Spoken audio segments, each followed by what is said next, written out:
اعوذ باللہ من الشیطان الرجیم بسم اللہ الرحمن الرحیم رب اشرح لی صدری ویسر لی امری واحلل عقدۃ من لسانی یفقہوا قولی۔ 30 ربیع الاول اسلامی تاریخ۔ حضور صلی اللہ علیہ وسلم کا حضرت خدیجہ رضی اللہ تعالی عنہا سے نکاح۔ رسول اللہ صلی اللہ علیہ وسلم کا پہلا نکاح مکہ کی ایک شریف خاتون خدیجہ رضی اللہ تعالی عنہا بنت خویلد سے ہوا۔ حضرت خدیجہ رضی اللہ عنہا ایک دولت مند بیوہ عورت تھیں۔ اس سے پہلے ان کی 2 شادیاں ہو چکی تھیں۔ انہوں نے حضور صلی اللہ علیہ وسلم کی امانت اور دیانت اور حسن اخلاق جیسی صفات کو دیکھ کر نکاح کا پیغام دیا۔ حالانکہ اس سے پہلے قریش کے بڑے بڑے سرداروں کے پیغام کو ٹھکرا چکی تھیں۔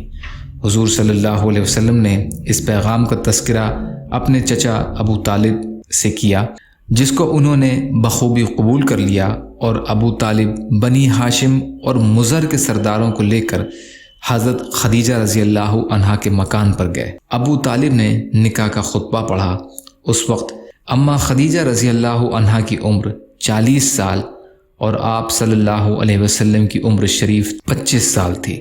حضرت خدیجہ رضی اللہ تعالی عنہا آخری وقت تک حضور صلی اللہ علیہ وسلم کی جانثار اور غمخوار بیوی رہیں۔ ان کی وفات کے بعد حضور صلی اللہ علیہ وسلم ان کی خوبیوں کا تذکرہ کرتے رہتے تھے۔ حضرت ابراہیم کے علاوہ آپ صلی اللہ علیہ وسلم کی ساری اولاد اماں خدیجہ رضی اللہ تعالی عنہا سے ہی ہے۔ حضور صلی اللہ علیہ وسلم کا معجزہ جسم کا خوشبودار ہو جانا۔ حضرت وائل بن حجر رضی اللہ عنہ بیان کرتے ہیں کہ میں نے نبی اکرم صلی اللہ علیہ وسلم سے مصافحہ کیا یا میرا جسم آپ صلی اللہ علیہ وسلم کے جسم سے چھو گیا تو میں اپنے ہاتھوں میں 3 دن کے بعد بھی مشک کی خوشبو محسوس کرتا تھا۔ طبرانی کی حدیث ہے۔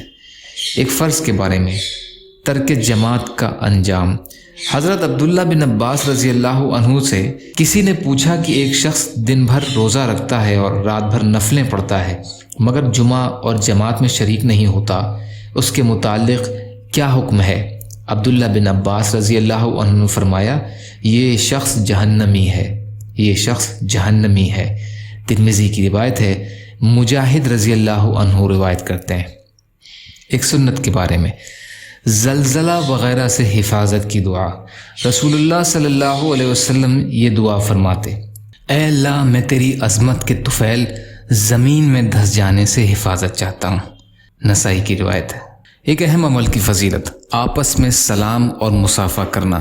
رسول اللہ صلی اللہ علیہ وسلم نے فرمایا، 2 مسلمان جب آپس میں ملتے ہیں اور مصافحہ کرتے ہیں اور ان دونوں میں سے ہر ایک دوسرے کو دیکھ کر مسکراتا ہے اور یہ تمام عمل اللہ کے لیے کرتا ہے تو جدا ہونے سے پہلے ہی دونوں کی مغفرت ہو جاتی ہے۔ طبرانی کی حدیث ہے۔ برا بن عازب رضی اللہ عنہ روایت کرتے ہیں۔ ایک گناہ کے بارے میں اللہ اور اس کے رسول کو تکلیف دینا۔ قرآن میں اللہ تعالیٰ فرماتا ہے، جو لوگ اللہ کو ناراض کرتے ہیں اور اس کے رسول کو تکلیف پہنچاتے ہیں تو ان پر اللہ تعالیٰ دنیا اور آخرت میں لعنت کرتا ہے، اور اللہ نے ان کے لیے ذلیل اور رسوا کرنے والا عذاب تیار کر رکھا ہے۔ سورہ احزاب کی آیت کا ترجمہ۔ آخرت کے بارے میں جہنمیوں کا رونا۔ رسول اللہ صلی اللہ علیہ وسلم نے فرمایا، اہل دوزخ پر رونے کا عذاب مسلط کیا جائے گا تو وہ اتنا روئیں گے کہ آنسو خشک ہو جائیں گے، اس کے بعد روتے ہوئے خون بہائیں گے، یہاں تک کہ ان کے چہروں میں گڑھے کی طرح پھٹن پڑ جائے گی۔ اگر ان میں کشتیوں کو چھوڑ دیا جائے تو وہ بھی ان میں چل پڑیں، اگر ان میں کشتیوں کو چھوڑ دیا جائے تو وہ بھی ان میں چل پڑیں۔ ابن ماجہ کی حدیث ہے۔ انس رضی اللہ عنہ روایت کرتے ہیں، طب نبوی سے علاج، لوکی سے دماغ کی کمزوری کا علاج۔ رسول اللہ صلی اللہ علیہ وسلم نے فرمایا، تم لوکی کھایا کرو کیونکہ یہ عقل کو بڑھاتی ہے اور دماغ کو طاقت دیتی ہے۔ کنز الاموال کی حدیث ہے۔ انس رضی اللہ عنہ راوی ہیں۔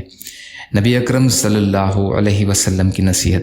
ابن عمر رضی اللہ عنہ فرماتے ہیں کہ رسول اللہ صلی اللہ علیہ وسلم ایک آدمی کو نصیحت کرتے ہوئے فرما رہے تھے کہ گناہ کم کرو، تمہارے لیے موت آسان ہو جائے گی، اور قرضہ کم کرو، آزادی کی زندگی گزارو گے۔ قرضہ کم کرو، آزادی کی زندگی گزارو گے۔ بیہقی کی حدیث ہے، ابن عمر رضی اللہ عنہ روایت کرتے ہیں۔ یا اللہ ہم سب کو کہنے سننے سے زیادہ عمل کی توفیق عطا فرما۔ یا اللہ جو مظلوم ہیں، پریشان حال ہیں، بیمار ہیں، قرض میں ہیں، بے روزگار ہیں، محتاج ہیں، ان کی مدد فرما۔ یا اللہ جو مانگا وہ بھی عطا کر دیجیے، جو بھول گئے ہوں اپنے فضل کرم سے عطا فرمائیے، برحمتک یا ارحم الراحمین، لا الہ الا اللہ محمد رسول اللہ، السلام علیکم۔